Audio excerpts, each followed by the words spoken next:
The stars shimmered outside the viewing window of Earth's largest space station. Admiral Dae-jung stood with his hands behind his back, watching the darkness between planets. He had served in space for 30 years. He thought he had seen everything. He was wrong. The sensors screamed first, then the lights. Then every communication device in the solar system buzzed with the same terrifying message. Something massive had arrived at the edge of their space. Something that should not exist. 300 warships appeared from nowhere. They were huge, bigger than Earth's biggest carriers. Their hulls gleamed with strange metals. Energy shields rippled around them like water. Weapons that looked like they could crack planets pointed toward Earth. Admiral Dae-jung studied the readings and felt his stomach drop. These ships were centuries ahead of anything humanity had built, or at least that was what he wanted the aliens to think. In the government building in Geneva, President Hanna received the emergency call. She was in a meeting about trade routes to Mars when her assistant burst through the door. His face was white. The words tumbled out fast. Aliens, hundreds of ships. They were demanding to speak with Earth's leaders. Now. The UN chamber filled within an hour. Representatives from every nation crowded inside. Screens showed the alien fleet hanging in space like a dark promise. President Hanna took her seat at the head of the table. Her hands were steady. Her face showed nothing. Inside, her mind raced through possibilities and plans. The transmission came through at exactly midnight, Earth time. The alien appeared on every screen across the planet. He was tall, reptilian, with scales that shifted colors. His eyes were cold and yellow. He called himself High Commander Vrethix of the Vorath Dominion. His voice sounded like rocks grinding together. "Humans of Earth," he said. "We are the Vorath. We have conquered 47 species across this region of space. We have come for you. You will surrender all your worlds, all your technology, all your resources. You have 72 hours to accept. If you refuse, we will destroy you." The screen changed. It showed other planets, other species. Cities burning, ships exploding. Populations running in terror as Vorath weapons turned their homes to ash. World after world fell. Species after species died or surrendered. The message was clear. Obey or die. There was no third option. The transmission ended. The UN chamber exploded into chaos. Some leaders shouted for immediate surrender. Others demanded they fight back. A few just sat in shock, unable to speak. President Hanna let them argue for 10 minutes. Then she raised her hand. The room fell silent. "We need time to discuss this," she said calmly. "Send a message to the Vorath. Tell them we are not unified. Tell them we need the full 72 hours to reach an agreement." The message was sent. The Vorath accepted. They probably thought humans were doing exactly what every other species had done. Panic, argue, eventually surrender. They thought they understood humanity. They were very, very wrong. On the space station Horizon's Edge, Admiral Dae-jung gathered his senior officers in a secure room. The walls were thick. The encryption was the best Earth had. No one could hear what was said inside. He pulled up holographic displays that showed weapons, ships, and facilities that officially did not exist. Captain Jinwoo whistled low. He was young for a squadron leader, barely 30, but he was the best pilot in the fleet. "Sir, is this real? Do we really have all this?" "We do," Dae-jung said. He grinned. It was not a nice smile. It was the smile of a predator who had just spotted prey. "For the last 100 years, we have been preparing for this exact moment. We found alien ruins on Titan, old ruins. They told us that someone had surveyed Earth before. Someone who might come back." He pulled up more displays. Secret shipyards hidden in asteroid fields. Weapon platforms disguised as research satellites. Stealth ships that could slip past any sensor. Missiles that broke every rule of warfare humanity had ever written. The fleet the aliens can see? That is just for show. Our real military has been hidden. We wanted any hostile species to think we were weak, to think we were easy prey. Commander Bora, the intelligence officer, leaned forward. "So what do we do, sir?" Dae-jung's grin widened. "We let them think they have already won. We act scared. We act divided. We let them spread their fleet across our solar system. And then when they least expect it, we show them what happens when you hunt humans." Across Earth, the public saw news of riots and panic. Governments argued on television. Military ships moved in obvious, clumsy patterns. Everything looked like chaos, but it was all an act. Beneath the surface, humanity moved like a single organism, silent, coordinated, deadly. Dr. Yuna, Earth's best language expert, studied every word the Vorath had said. She found patterns. The aliens treated surrender like a ceremony. They expected specific responses. They thought defeated species would follow a script. She smiled as she worked. Humanity was very good at telling people what they wanted to hear. Right up until the moment they struck, the clock counted down. 72 hours. 3 days. The Vorath watched and waited. They saw exactly what they expected to see. A primitive species falling apart. An easy victory. They had no idea that the prey had teeth, and those teeth were about to close around their throats. 24 hours had passed since the Vorath arrived. On Earth's surface, protests filled the streets. News channels showed angry crowds demanding the government surrender. Politicians argued loudly about what to do.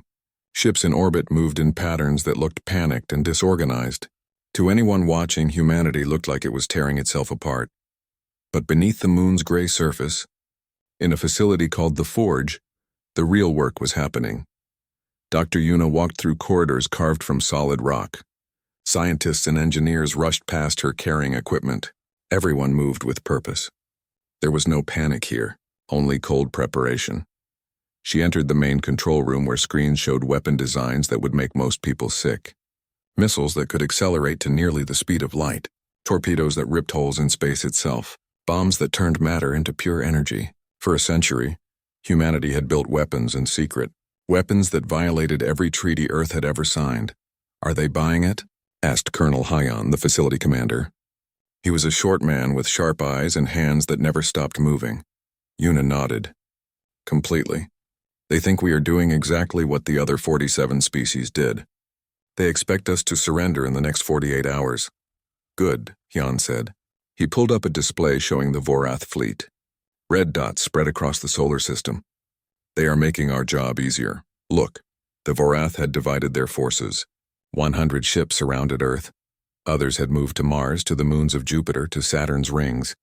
They were trying to control everything at once. It was a classic conqueror's mistake. They had split their strength because they were confident. Because they thought humanity was helpless. Admiral Daejung had predicted this. He sat in his command center on Horizon's Edge Station, studying the same display. Around him, his officers worked quietly. Captain Jinwoo stood at his right hand. Commander Bora at his left. They watched the alien fleet spread out like drops of blood in water. "Project Artemis is in position," Bora reported. "Saturn's rings are hiding 40 stealth destroyers. The Vorath sensors cannot detect them." "Prometheus stations?" Taejung asked. "All 200 are active and waiting. The aliens still think they are research satellites." Jinwoo laughed quietly. "They flew right past our weapons platforms. They scanned them and saw nothing dangerous.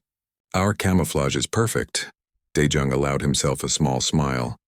Humanity had learned camouflage from nature. From insects that looked like leaves. From predators that blended with shadows. Humans had taken that lesson to space. Every weapon platform looked harmless. Every stealth ship was invisible. Every trap was hidden in plain sight. On Mars, General Taehyun supervised the evacuation of civilians. The news cameras showed crowds rushing to underground shelters. It looked like chaos. It looked like fear. But the general moved his people with the precision of a chess master. Every civilian who went underground freed up soldiers for the fight. Every shelter sealed was one less thing to protect. Mars was becoming a fortress while pretending to crumble. "How long until we are ready?" His second-in-command asked. "We are ready now," Taehyun said. "We have been ready for decades. Now we just wait for the order." That order would come from President Hana. She sat in her office away from cameras and crowds, the weight of billions of lives pressed on her shoulders. One command from her and humanity would either win or die. There was no middle ground. Her screen showed reports from across the solar system. Every hidden weapon, every secret ship, every soldier waiting in silence. Humanity had built an arsenal that would shock the galaxy, and they had kept it secret through patience and lies. A message came through from Dr. Yuna. She had been studying Vorath communications for 2 days straight. "Madam President, I have something important." "Tell me," Hana said. "The Vorath are ritualistic. They believe in honor and tradition. Every species they conquered fought in predictable ways. Formations, rules of engagement, honor codes. They cannot imagine an enemy that lies, that hides, that strikes without warning. So they have never fought someone like us," Hana said. No, ma'am. They have never fought humans. They studied our history, but they learned nothing. They saw our wars and thought they understood. They saw our weapons and thought they knew our limits. They are about to discover how wrong they are. Hana stood and walked to her window. Earth spun below, blue and green and beautiful. Billions of people lived down there. People who trusted her to keep them safe. People who did not know that their survival depended on humanity's greatest talent, the talent for violence. The talent for deception. The talent for doing whatever it took to win. She opened a communication channel that reached every military facility in the solar system. Every hidden base, every secret weapon, every waiting soldier. Her voice was calm and clear. This is President Hana to all forces. Protocol endurance is now active. Make them believe we are weak. Make them confident. Make them careless. In 48 hours, we will show them the truth. Acknowledgements came back from across space. From the Forge on Luna. From Project Artemis in Saturn's rings. From General Tae-hyun on Mars. From Admiral Dae-jung on Horizon's Edge. From Captain Minji, who sat in her stealth ship Shadow of Deimos, so close to the Vorath flagship she could count its weapon ports. Minji was the best stealth pilot humanity had ever trained. Her ship used materials that bent sensor waves around it like water around a stone. She had positioned herself right behind the enemy flagship, close enough to see the name painted on its hull. Endless Dominion. She smiled at the irony. In 2 days, that ship would be endless debris. The Vorath noticed nothing. Their sensors swept past her ship and found empty space. Their patrols flew by without seeing her. They were blind to the predator in their midst. Minji recorded everything. Every system. Every weapon. Every weak point. When the time came, she would know exactly where to strike. High Commander Vrethix sat on his flagship's bridge, watching reports from his scattered fleet. Everything was proceeding as expected. The humans were panicking. Their governments were arguing. Their military was disorganized. In 48 hours, they would surrender. Another species added to the Dominion. Another easy victory. He thought about the honors he would receive. The new rank. The prestige. He had conquered species before, but humans would be special. They had built impressive cities. Their technology was crude but showed promise. They would make useful servants. He never suspected that he was already dead, that his flagship was marked, that humanity had turned his entire fleet into targets, that in 48 hours his name would become a warning whispered across the galaxy, a warning about what happens when you threaten Earth. Hour 72 arrived. All across Earth, people gathered around screens. They thought they were about to watch their world surrender to alien conquerors. They thought their leaders had failed them. They thought humanity had lost before the fighting even began. They were wrong about everything. President Hana appeared on every screen across the planet. Her face looked tired. Her voice carried the weight of defeat. She was giving the performance of her life. People of Earth, people of all our worlds. After long discussion with our allies and representatives, we have reached a decision. We cannot fight the Vorath Dominion. Their technology is too advanced. Their fleet is too powerful. We must think of our survival. She paused as if the words hurt to say. We accept the Vorath terms. We will surrender our territories and our technology. We ask only that they spare our people. We ask only for mercy. On the Vorath flagship, High Commander Vrethix received the transmission. He leaned back in his command chair and clicked his claws together in satisfaction. Another victory. As expected. As it always was. He began composing his report to the High Council, already planning his victory celebration. All ships, he commanded, move to occupation positions. Begin landing procedures on major population centers. Send teams to secure their technology and military facilities. The Vorath fleet began to move. Ships that had been spread across the solar system now converged on Earth and Mars and the major colonies. They moved with confidence, with certainty. They had done this 47 times before. They knew how this worked. Admiral Dae-jung watched from Horizon's Edge. His officers stood silent around him. The tension in the command center was thick enough to cut. Everyone knew what was coming. Everyone had waited 72 hours for this moment. Now it was here. Dae-jung looked at the chronometer on his screen. It counted down seconds. When it reached 0, humanity would stop pretending. When it reached 0, the prey would reveal its teeth. All stations, he said quietly. Prepare to execute Protocol Endurance Final Phase. Wait for my mark. Across the solar system, responses came back. From Captain Minji and her stealth ship pressed against the enemy flagship's hull. From the 40 destroyers hidden in Saturn's rings. From 200 weapon platforms disguised as satellites. From General Taehyun's forces on Mars. From the Forge on Luna. From every hidden weapon humanity had built in secret. Everyone was ready. Everyone was waiting. The trap was set. The prey had walked right into it. The chronometer hit 0. Execute, Daejung said. Captain Minji's fingers flew across her controls. Her ship, Shadow of Deimos, had been pressed against the Endless Dominion's hull for 2 days. Silent, invisible, patient. Now she dropped the stealth field. Every alarm on the Vorith flagship screamed at once. They had 1 second to realize something was wrong. Then Minji fired everything. Quantum torpedoes erupted from her tubes at point-blank range. They punched through the flagship's shields like paper. They burrowed into the reactor core. The Endless Dominion did not explode. It simply ceased to exist. Matter converted to energy in a flash of light that consumed 6 nearby Vorath cruisers. High Commander Vrethix never even had time to scream. In Saturn's rings, Project Artemis activated. 40 stealth destroyers dropped their camouflage. The Vorath sensors suddenly showed 40 massive warships where there had been empty space. But by the time the aliens registered the threat, the destroyers were already firing. Relativistic kill vehicles launched.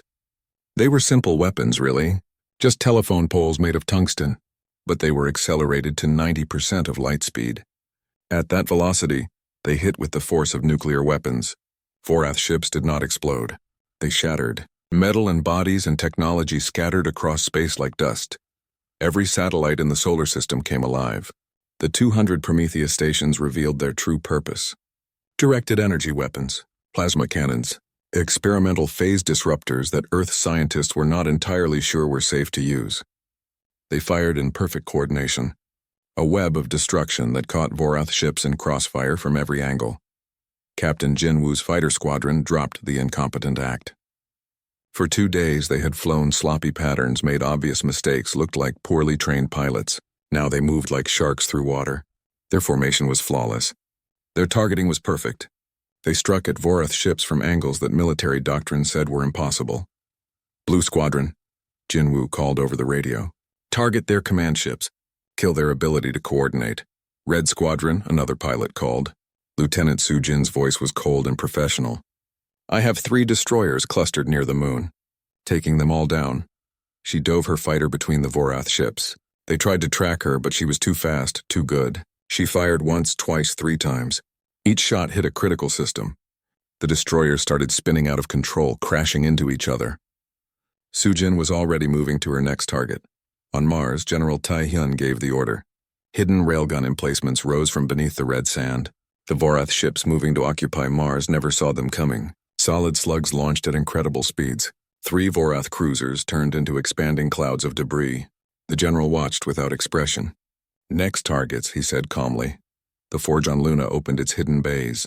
Missile swarms erupted from the moon's surface. Thousands of them, each with adaptive AI that learned and adjusted with every attack. They moved like schools of fish, like flocks of birds, confusing Vorath point defense systems. Then they struck. Warheads designed by scientists who had forgotten what mercy meant. The battle was not a battle. It was an execution. Vorath ships tried to return fire, but their targets kept disappearing. Human ships would strike and then vanish into asteroid fields. Weapon platforms would fire and then shut down, becoming invisible again. Fighters would attack from impossible angles and then retreat before the aliens could respond. The Vorath had never fought an enemy like this. Every species they conquered had fought with honor. With rules, with formation and structure. Humans followed no rules. They struck from nowhere. They retreated without shame. They coordinated with a precision that seemed impossible. Dr. Yuna watched the battle from Earth. She had studied the Vorath for 72 hours. Now she did something that would hurt them more than weapons. She hijacked their communication frequencies and broadcast a message to their entire empire. She spoke in perfect Vorath language. Warriors of the Dominion, you came to conquer humanity. You thought we were weak. You thought we would surrender. You were wrong. Look at your fleet. Look at what remains. We are not your prey. You are ours. The transmission included footage of the battle, every destroyed ship, every moment of panic, every second of the Vorath fleet being torn apart. She made sure every world in the Dominion saw it, made sure they knew what humanity had done, made sure they were afraid. Admiral Daejung watched the tactical display. Red dots representing Vorath ships were disappearing, one by one, dozens at a time. In the first hour of fighting, humanity destroyed 73 enemy ships, crippled 41 more. Human casualties were 4 fighters damaged and 1 cruiser with minor hull breaches. The numbers were not just victory. They were domination. Status report, Daejung ordered. Enemy fleet is breaking formation, Commander Bora reported. They are trying to regroup near Jupiter. Daejung smiled. It was the smile of a predator who had tasted blood. Do not let them regroup. All units pursue. Show no mercy. The hunt continued. The Vorath fleet was dying. Of the 300 ships that had arrived with such confidence, only 186 remained combat capable. The rest were debris fields or crippled hulks tumbling through space. The survivors tried to regroup near Jupiter, hoping to use the massive planet's gravity and radiation to shield them while they reorganized. It was sound military strategy. It was what any trained commander would do after being ambushed. It showed that the Vorath, despite their shock, still thought like professional warriors. They followed doctrine. They followed rules. Admiral Daejung had counted on this. Humans did not follow rules. Commander Hyan watched from his position on what the Vorath thought was a simple helium-3 mining platform in Jupiter's upper atmosphere. The station was real. It did mine fuel. But it had other capabilities. Capabilities the aliens had never suspected when their scouts flew past during the first day. All platforms, this is Hyan. Prepare to activate on my mark. His voice was steady. Around him, technicians worked at their stations. Everything they had built, every system they had hidden was about to be used. The Vorath fleet entered Jupiter's gravity well. Their commanders thought they were safe now. They began forming up, trying to restore communications, attempting to understand what had happened. How had humanity hidden so much firepower? How had the primitive species they had studied become such efficient killers? They would never get their answers. Execute, Jan ordered. The mining platforms came alive. Massive electromagnetic field generators activated. They had been disguised as fuel processing equipment. Now they revealed their true purpose. Powerful magnetic pulses erupted across the space around Jupiter. The Vorath ships, their shields already damaged from the earlier fighting, found their systems disrupted. Shields flickered. Weapons went offline. Navigation systems went haywire. For 30 seconds, the Vorath fleet was helpless. 30 seconds was all humanity needed. Commander Bora's cruiser division had been waiting just outside Jupiter's radiation belt. The moment the electromagnetic pulse hit, she gave the order. All ships full assault. Target the disabled vessels. Fire at will. Her ships moved forward like wolves closing on wounded prey. The Vorath tried to return fire, but their weapons were offline or misfiring. Their shields were down or cycling through reboot sequences. They were defenseless. Bora did not hesitate. Did not offer surrender. Did not give them time to recover. Her ships fired continuously. Missiles, energy weapons, kinetic projectiles. Everything they had. Vorath ships exploded. Hulls cracked open to space. Crews died before they could even understand what was happening. Captain, one of Bora's officers said, some of them are trying to signal surrender. Bora looked at him coldly. Did they offer mercy when they showed us those videos of burning worlds? Did they offer quarter to the 47 species they conquered? Negative, continue firing. The officer swallowed and nodded. He understood. This was not a battle between equals. This was not a war with rules. This was extermination. The Vorath had come to wipe out humanity. Now humanity was returning the favor. Captain Jinwoo's fighter squadron hunted through the chaos. His pilots had become experts at finding crippled ships and finishing them off. They called it mercy kills. They called it target practice. Really, it was just murder. Efficient, necessary murder. Ghost Lead, Lieutenant Sujin called over the radio. I have a destroyer trying to limp away. Permission to engage? Granted, Jinwoo replied. Make it quick. Sujin's fighter dove toward the damaged Vorath ship. She did not waste ammunition. 3 precise shots to the engine core. The destroyer's power failed completely. It started drifting, dead in space. She moved on to the next target without a second thought. On Mars, General Taehyun received reports of the Jupiter battle. His own fight was finished.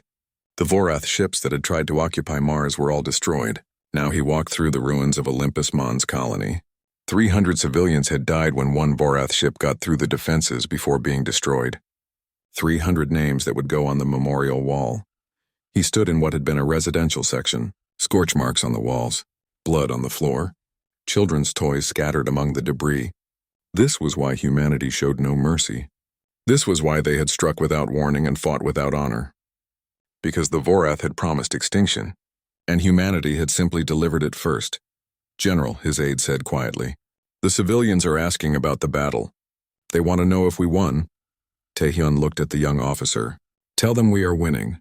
Tell them every Vorath ship that came to Mars is now scrap metal.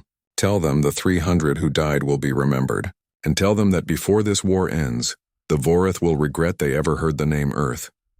Back near Jupiter, the massacre continued. Captain Minji had survived the destruction of the enemy flagship and moved to her next target. Her stealth ship was damaged but functional. She stalked a Vorath cruiser that was trying to escape the Jupiter trap.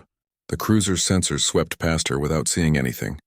She got close, very close. Then she fired. The cruiser's engine section exploded.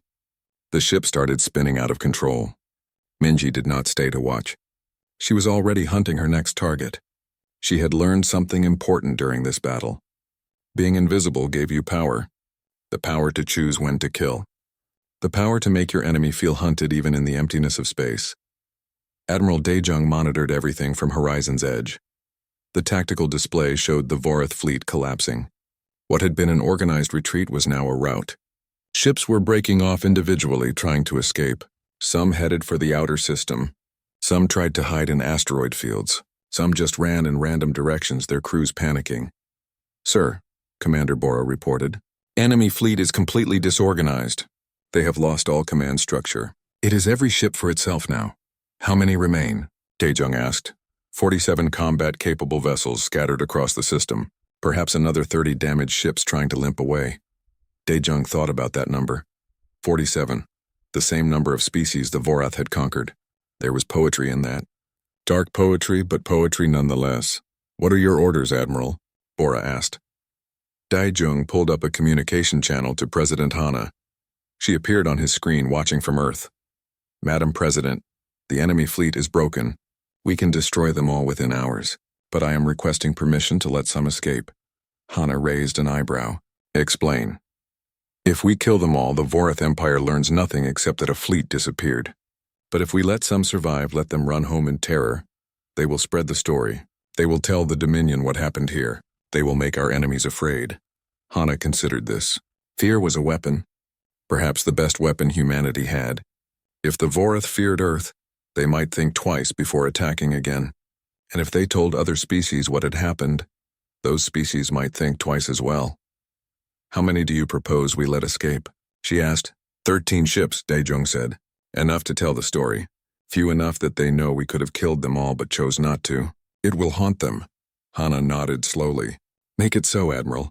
Let 13 ships run, kill everything else, and make sure the ones that escaped saw everything. Make sure they saw us smile. Daejung grinned. Yes, ma'am. He switched back to fleet-wide communications. All units, we are going to let 13 enemy ships escape. I am marking them now on your tactical displays. Those ships are not to be fired upon. Everything else is a target. Hunt them down. Show them what happens when you threaten Earth. The hunt began in earnest. All across the solar system, human forces pursued the fleeing Vorath ships with cold efficiency. There was no anger in the pursuit, no rage. Just the methodical work of predators finishing their kill. Captain Jinwoo marked 13 ships on his tactical display. Those had green indicators now. Off limits. Everything else was painted red. Targets. He watched one Vorath destroyer trying to hide behind an asteroid. Its engines were damaged and leaking plasma. It was trying to be quiet, trying to survive. Blue Squadron, I have a crippled destroyer at Marker 7. Who wants it? I do, boss, came a voice. Another pilot, callsign Rabbit, broke from formation and approached the asteroid. The Vorath ship detected her coming and tried to run. Its damaged engines flared to life.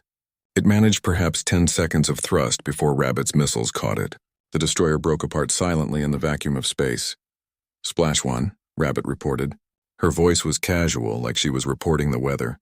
This was just work now. Ugly work, but necessary.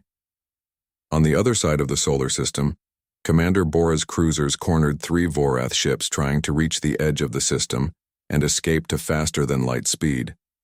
The aliens must have thought they were going to make it. Their ships were faster than the human cruisers. But Bora had positioned her forces perfectly. The Vorath ran straight into a crossfire. "Fire pattern Delta," she ordered. Her ships opened up from 3 directions at once. The Vorath had nowhere to go. Nowhere to hide. Energy beams and missiles converged on them. 2 ships exploded immediately. The third tried to surrender, broadcasting distress signals in multiple languages. Bora checked her display. That ship was not one of the 13 marked for escape. Negative on surrender. Finish it. Her weapons officer hesitated for just a moment. Then he pressed the firing button. The last Vorath ship joined its companions as debris. Some of Bora's crew looked uncomfortable. Killing in battle was one thing. Refusing surrender was another. She saw their faces and understood. But she also knew something they were still learning. War was not about being comfortable. It was about surviving. "The Vorath came here to exterminate us," she said quietly. "They showed us footage of worlds they burned. They gave us no option but complete surrender or death. We are simply giving them the same choice they gave 47 other species. The difference is we are better at it than they are." Her crew returned to their work. They understood, or at least they would learn to understand. General Tae-hyun coordinated the Mars defense grid from his command center. Most of the fighting was over, but his railguns continued tracking fleeing Vorath ships. When targets came in range, he gave the order to fire. No hesitation. No second thoughts. Just calculations and execution. His second-in-command looked troubled. "Sir, some of these ships are clearly trying to escape." "They are not attacking. Should we not let them go?" Tae-hyun turned to the young officer. "Come with me." He led him to the surface. They stood in the ruins of Olympus Mons colony. The memorial wall was already being built. Names were being carved into the red stone. 300 names. Men, women, children. People who had been alive 3 days ago. "You see those names?" Tae-hyun asked. "They are why we show no mercy. Every Vorath ship that escapes is a ship that might come back. Every soldier we let live is a soldier who might kill our people later. We do not fight to be fair. We fight to win. We fight so those names are the last ones we have to carve." The young officer looked at the names. Then he nodded. "I understand, sir." They returned to the command center. When the next target came in range, the young officer gave the firing order himself. His voice did not shake. Captain Minji's stealth ship had been damaged in the initial assault. Her shields were down to 40%. Her weapons were low on ammunition. But she was still hunting. She found a Vorath supply ship trying to hide in Saturn's rings. It was not a warship, just a transport. Its crew was probably terrified. She armed her last torpedo. The supply ship detected the targeting lock and started broadcasting surrender signals. Minji's finger hovered over the firing button. She thought about mercy, about rules of war, about the difference between soldiers and civilians. Then she thought about the videos the Vorath had shown. Cities burning, children running. The Vorath had not distinguished between military and civilian targets. They had simply destroyed everything. She fired. The supply ship vanished in a flash of light. Minji turned her damaged ship toward home. She was out of ammunition now. She had done her part. Other hunters could finish the work. Admiral Daijung watched the tactical display as red dots disappeared one by one. His fleet was being thorough, efficient, brutal. In 6 hours of pursuit, they had destroyed 64 Vorath ships. Only the 13 marked for escape remained, along with a few others still running. "Admiral," Commander Bora reported, "we have multiple Vorath ships attempting to surrender. Some are offering information, technology, anything we want. What are your orders?" Daejung thought about that. Information could be valuable, technology even more so, but he thought about the message they were sending. The warning they were giving to the galaxy. "Denied," he said. "If they are not in the escape group, they die. No exceptions." "Understood, sir." The last Vorath ships that were not in the Lucky 13 died over the next 2 hours. Some fought to the end. Some tried to run. Some begged for mercy in languages humanity had never heard before. It made no difference. Human forces hunted them all down with the patience of wolves and the precision of machines. By the time it was done, only 13 Vorath ships remained in the solar system. They were clustered near the edge, preparing to jump to faster-than-light speed. They had watched their entire fleet die. They had listened to the surrender pleas that went unanswered. They knew they were alive only because humanity allowed it. President Hana sent one final transmission to those 13 ships. Her face appeared on their screens. She was not smiling. She looked like a judge delivering a sentence. Ships of the Vorath Dominion, you came to our home and demanded our surrender. You threatened our extinction. You thought we were weak. You were wrong. Of 300 ships, only you 13 survive. Not because you fought better. Not because you were lucky. You survived because we chose to let you live. She leaned forward, her eyes hard as stone. Go home, tell your empire what happened here. Tell them humanity does not surrender. Tell them we do not forget. Tell them we do not forgive. And tell them that if they ever return to our space, we will do to their worlds what we did to your fleet. She paused. Now run. The 13 ships did not need to be told twice. They jumped to faster-than-light speed and vanished, running home with tales of the species that had smiled before it struck, running with nightmares of weapons that appeared from nowhere, running with the knowledge that humanity was not prey. Humanity was the hunter. And the Vorath had just learned that the hard way. The solar system was quiet again, but it was a different kind of quiet than before. The silence of a graveyard. Debris from 287 Vorath warships drifted in orbit around Earth like a new ring system. Pieces of hull, fragments of alien technology, bodies floating in the void. The evidence of humanity's first interstellar war. Salvage crews moved through the wreckage. Every piece of Vorath technology was precious. Their shields, their weapons, their faster-than-light drives. Humanity would study it all, reverse engineer what they could, add it to their own arsenal. The Vorath had come to conquer. Instead, they had delivered a technology upgrade. Admiral Dae Jung stood on the observation deck of Horizon's Edge Station. He had not slept in 3 days. His uniform was wrinkled. His eyes were red. But he watched the salvage operation with satisfaction. They had won. Humanity had faced extinction, and instead had become the thing that brought extinction to others. Captain Jinwoo joined him at the window. The young pilot looked tired but pleased. We did it, sir. We actually did it. We did, Dae Jung agreed. But this is not over. The 13 ships we let escape will reach the Vorath Empire in a few weeks. They will tell their story. The Dominion will have to respond. They cannot let this insult stand. Let them come, Jinwoo said. We will be ready, Dae Jung smiled. That is exactly the attitude we need. He put a hand on the younger man's shoulder. I am recommending you for promotion. Commodore, you will lead the new deep space fleet we are building. We need people who know how to hunt. Jinwoo's eyes widened. Sir, Thank you. I will not let you down. I know you will not. Now get some sleep. That is an order. Jinwoo saluted and left. Dae Jung remained at the window thinking about the future. Earth would need new ships, new weapons, new strategies. The Vorath would come again, probably with a much larger fleet. Humanity had bought time, but time alone would not be enough. On Mars, General Taehyun supervised the memorial construction. The wall was finished now. 300 names carved in stone brought from Earth. He stood before it with his soldiers. They saluted the dead. Then they got back to work. There would be more walls before this war was over. More names. The best they could do was make sure the walls on Earth were shorter than the walls they built for the enemy. Dr. Yuna worked in her laboratory, analyzing Vorath communications. She had collected everything. Battle recordings, surrender pleas, final transmissions from dying ships. It was grim work, but necessary. She needed to understand how the Vorath thought, how they communicated, how they would react to this defeat. Her analysis revealed something important. The Vorath were a proud species. Honor and military glory were central to their culture. What humanity had done was not just a military defeat.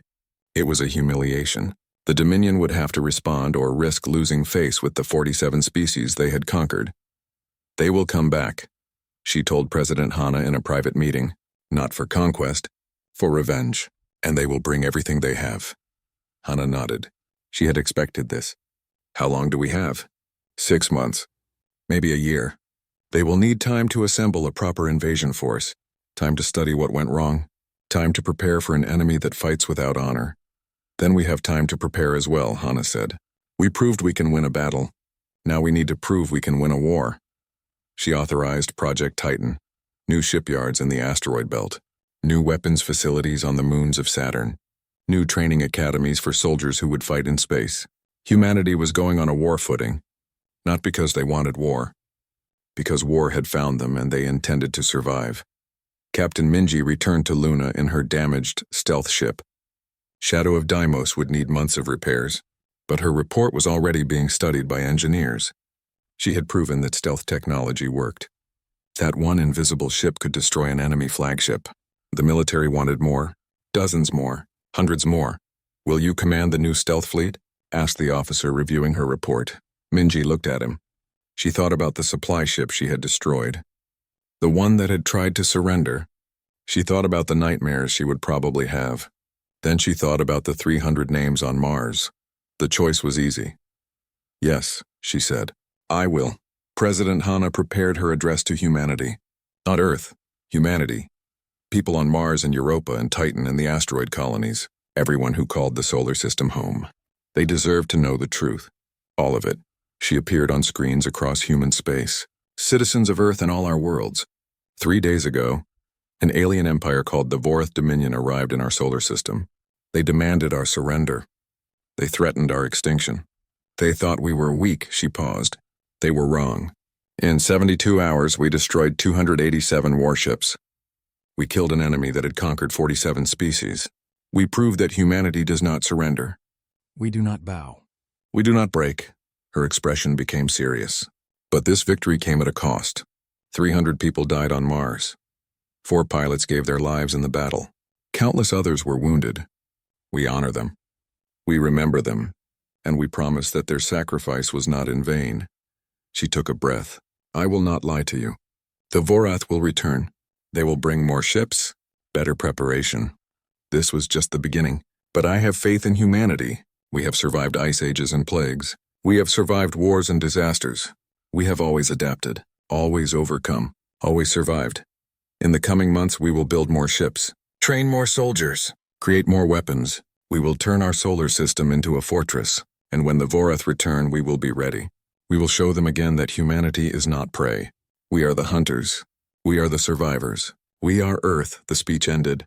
Across human space, people watched in silence. Some were afraid. Some were proud.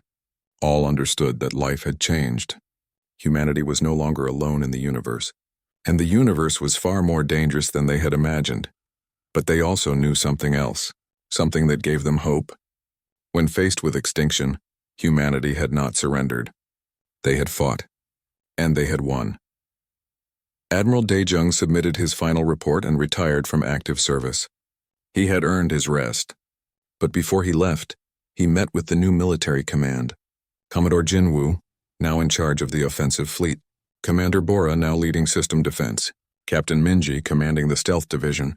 General Taehyun, overseeing colonial fortifications.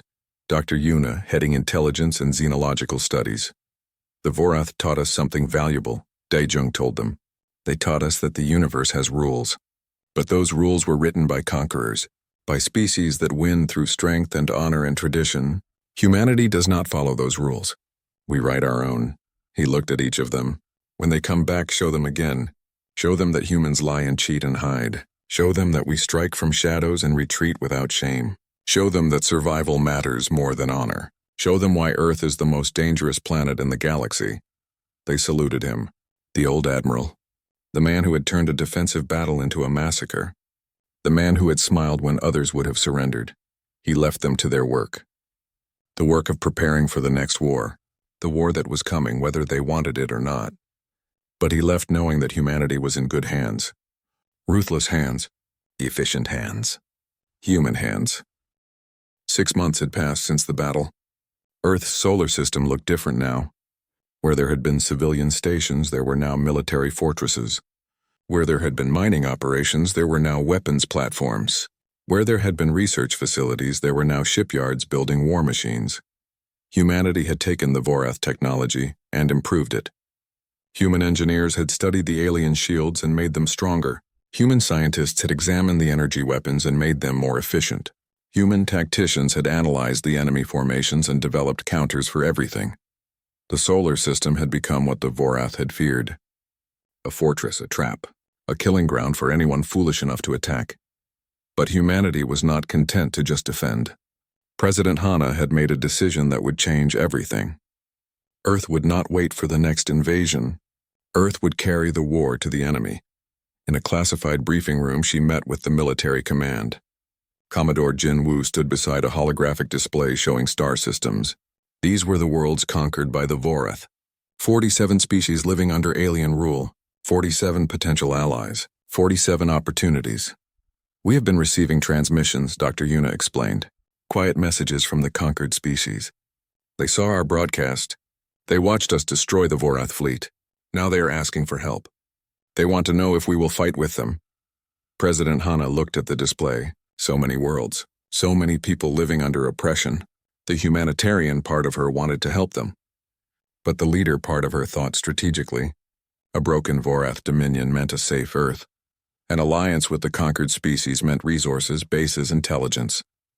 We help them, she decided, not out of kindness. Out of strategy.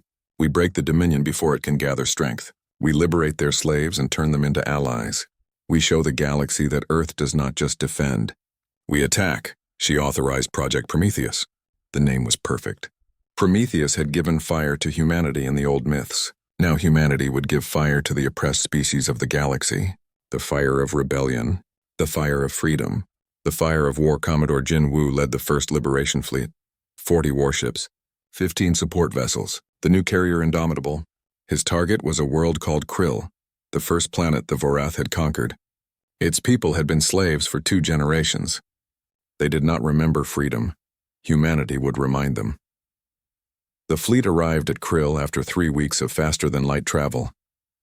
The Vorath garrison was small, only 3 cruisers and ground forces.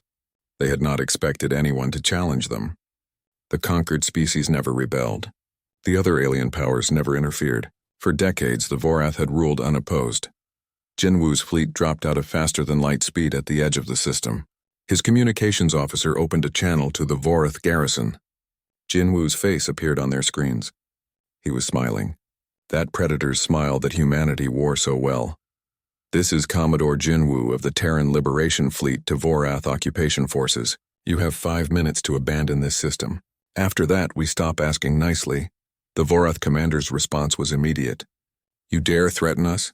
We are the Dominion. We are invincible. We will crush you like we crushed your fleet at Earth. Jin Woo's smile widened. Actually, we crushed your fleet at Earth. You lost 287 ships. We lost 4 fighters, but please resist. We brought extra ammunition and we would hate to waste it. The Vorath did not believe him. How could they? The official report said the Earth fleet had been destroyed, that the humans had surrendered. The High Council had suppressed the truth, afraid of what their conquered species would do if they knew the Dominion could be defeated. The Vorath ships moved to intercept. Jin Woo gave the order. All ships engage. Show them what we learned. The battle was not a battle. It was a demonstration. Human ships moved with precision the Vorath could not match. Weapons fired with accuracy the aliens had never seen. In 12 minutes, all 3 Vorath cruisers were destroyed. The garrison on the planet's surface surrendered immediately. Jin Woo broadcast to the Krill people. People of Krill, you have been slaves for too long. Earth offers you freedom. Join us, fight with us. Help us break the dominion that has oppressed you. Together, we will show them that conquest has consequences. The Krill resistance emerged from hiding. They had been planning rebellion for years but lacked weapons and hope. Now they had both. Within days, they had seized control of their world. The first liberated planet, the first ally in humanity's growing coalition, Captain Minji commanded the Shadow Fleet now. 30 stealth ships that moved through Vorath space like ghosts. They did not fight open battles. They fought a different kind of war. The war of fear and uncertainty. Vorath command ships vanished without warning. Supply convoys disappeared. Admirals died in their quarters. Communication stations went offline. Slowly, systematically, Minji's fleet dismantled the Dominion's ability to coordinate and respond. The Vorath started seeing enemies everywhere. They pulled ships from conquered worlds to protect their core systems. They increased security, which made their people angry. They broadcast propaganda about human monsters, which only made the conquered species more interested in meeting these monsters. Dr. Yuna worked on something equally important. The Terran Accord, a treaty between Earth and the liberated species, mutual defense, shared technology, combined forces. She had learned 17 alien languages now. She understood how different species thought. She knew how to build alliances that would last. The first species to sign were the Krill. Then came the Vreen, freed by Commodore Jinwu's second liberation mission. Then the Thex. Then the Moru. One by one, species that had been conquered joined Earth's coalition, not because they loved humanity, because they hated the Vorath and Earth offered them vengeance. In the Vorath capital, the High Council faced a crisis they had never imagined. Their empire was crumbling. Planets were rebelling. Supply lines were cut. Ships were disappearing. And at the center of it all was Earth, the primitive species they had tried to conquer, the prey that had become the hunter. High Counselor Vrax demanded action. We must assemble the Grand Fleet, every ship we have. We must crush Earth before they inspire more rebellions. Some counselors agreed. Others argued for negotiation. The debate raged for weeks. Meanwhile, more worlds fell. More species joined the Terran Accord. More Vorath soldiers died at human hands. Finally, the decision was made. The Vorath would gather an armada. 3,000 ships. A force that could crack worlds. They would go to Earth and finish what they had started. They would make an example of humanity that would terrify the galaxy for generations. But gathering such a fleet took time. Months. And humanity used every day to prepare. On Earth, President Hana met with her military council. Intelligence reports showed the Vorath buildup. 3,000 ships, more than 10 times the First Fleet. It would be the largest military operation in the Dominion's history. Can we win? She asked. Commodore Bora, now in charge of solar defense, pulled up simulations. If they come here to our home system with our defenses. Yes, we can win. It will be costly, but we can win. They will come prepared this time, General Taehyun warned. They will know our tactics. They will expect stealth ships and hidden weapons. Good, Jinwu said. Let them expect those things. We will hit them with something else. Something new. Humans are very good at adapting.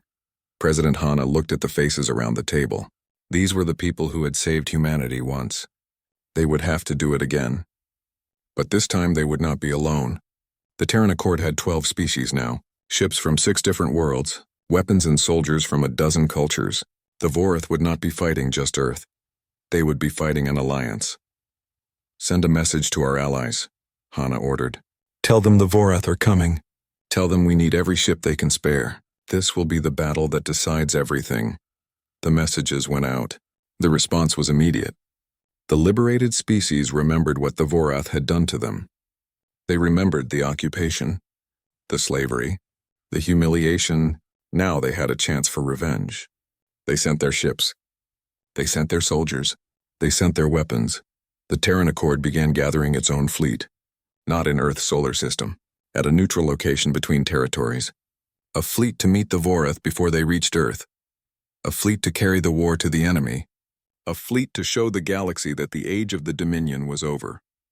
As the preparations continued, President Hana recorded one final broadcast. This one was not for humanity.